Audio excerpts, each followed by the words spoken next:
Innallaha la yaghfiru ayyushraka bihi wa yaghfiru ma duna dzalik. Allah tidak akan mengampuni dosa musyrik, tapi Allah akan mengampuni dosa-dosa selain daripada musyrik tersebut.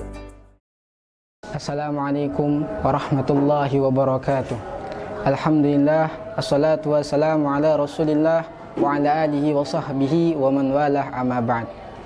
Segala puji bagi Allah Subhanahu wa taala yang telah memberikan kita nikmat berupa iman, Islam, dan begitu banyak nikmat yang Allah berikan kepada kita. Saking banyaknya nikmat Allah Subhanahu wa taala, Allah jelaskan di dalam Al-Qur'an, fa in ta'uddu ni'matallahi la tuhsuha. Kalau seandainya kita menghitung nikmat Allah, pastikan kita tidak akan mampu untuk menghitungnya. Saking banyaknya nikmat Allah Subhanahu wa taala. Salah satunya nikmat Allah Subhanahu wa taala berikan kepada kita, yaitu kita bisa bertemunya di bulan Ramadan, bulan yang begitu banyak kemuliaan. Bulan di mana ampunan diterima oleh Allah, doa-doa dikabul oleh Allah Subhanahu wa taala, dan istighfar kita, taubat kita diterima oleh Allah Subhanahu wa taala. Tapi terkadang doa kita tidak mesti harus dikabulkan dengan apa yang kita mintakan kepada Allah Subhanahu wa taala. Kadang Allah jadikan doa kita sebagai pahala kelak yang kita bisa ambil, kita terima oleh Allah Subhanahu wa taala di surga kelak. Dan yang kedua, kadang juga doa kita yang kita doakan, Allah jadikan kifarat dosa-dosa kita yang pernah kita lakukan dulu, menjadikan itu doa tersebut jadikan kifarat akan dosa-dosa kita. Dan juga ada kalanya doa-doa kita Allah jadikan langsung kabul sebagaimana kita hendaki. Dan juga di bulan Ramadan ini patutnya bagi kita untuk taubat kepada Allah Subhanahu wa taala atas apa-apa yang kita telah lakukan, daripada dosa-dosa kecil ataupun dosa-dosa besar kepada Allah Subhanahu wa taala. Karena di bulan Ramadan pastikan lebih diampuni oleh Allah Subhanahu wa taala, karena Allah Subhanahu wa taala mengampuni dosa-dosa hamba selagi dia tidak musyrik kepada Allah Subhanahu wa taala. Innallaha la yaghfiru ayyushraka bihi wa yaghfiru ma duna dzalik. Allah tidak akan mengampuni dosa musyrik, tapi Allah akan mengampuni dosa-dosa selain daripada musyrik tersebut. Dan adapun syarat istighfarnya kita kepada Allah Subhanahu wa taala yaitu apa? Yang pertama, an-nadamah, ada penyesalan daripada ketika kita melakukan akan dosa, kita menyesali karena kita meyakini dosa tersebut akan menjadikan sebab musabab kita untuk terjerumusnya ke neraka Allah Subhanahu wa taala. Sebagaimana kalau misalnya ada orang penyakit diabetes, kalau dia memakan gula, meskipun tahu gula itu manis, tapi dia tidak mau makan gula karena dia meyakini bahwasanya gula tersebut menyebabkan tambah sakitnya ia daripada penyakit yang ada.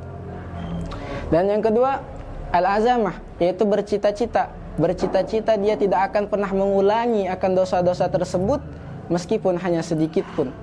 Yang ketiga, yaitu al-iqla, yaitu berhenti mencabut daripada dosa-dosa tersebut, maupun sedikit atau banyak dia hentikan daripada perbuatan-perbuatan yang pernah ia lakukan daripada kebuatan dosa tersebut.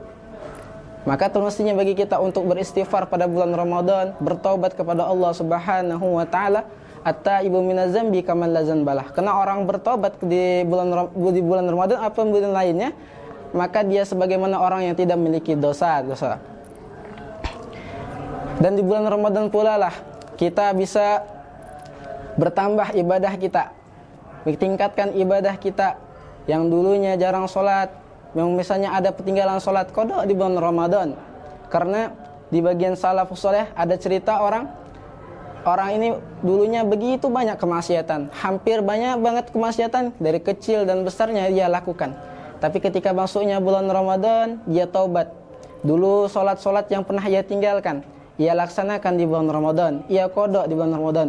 Keburukan yang ia pernah lakukan, ia tambal di bulan Ramadan. Maka ketika orang tersebut wafat, ulama setempat memimpikan. Kenapa ulama setempat memimpikan bahwasanya ia termasuk min ahli jannah? Orang tersebut termasuk daripada ahli surga. Ulama tersebut bertanya, apa amalanmu yang bisa menyebabkan engkau masuk ke dalam surga? Sebabnya apa? Sebabnya ia memuliakan daripada bulan Ramadan dengan melakukan daripada banyak kebaikan-kebaikan di bulan Ramadan, taubat daripada kemaksiatan yang pernah ia lakukan. Dan adapun taubat kita, maka iringi taubat kita sebagaimana pernah yang kita lakukan kemaksiatan dulu. Misalnya orang taubat daripada melihat keburukan-keburukan, kemaksiatan-kemaksiatan, maka perbanyaklah ketika dia bertobat untuk melihat kebaikan-kebaikan. Sering maksiatnya dengan mata, maka beramallah dengan mata, membaca Al-Quran, melihat daripada kalam-kalamullah. Apabila dia sering bermaksiat dengan telinga, maka seringilah dia itu mendengarkan daripada perkataan-perkataan yang baik, terlebih lagi daripada ucapan-ucapan Al-Quran. Misalnya jawarehnya yang bermaksiat, maka jawarehnya lah beribadah kepada Allah Subhanahu wa Ta'ala. Iringi daripada keburukan beserta kebaikan. Karena sungguhnya kebaikan itu akan menghapus daripada keburukan. Dan mudah-mudahan Allah jadikan daripada ini Ramadan, bulan Ramadan kita ini bulan tarbiyah, bulan pendidikan. Karena misalnya, dan mudah-mudahan Allah jadikan bulan ini bulan yang begitu mulia, bulan yang bisa mendidik kita.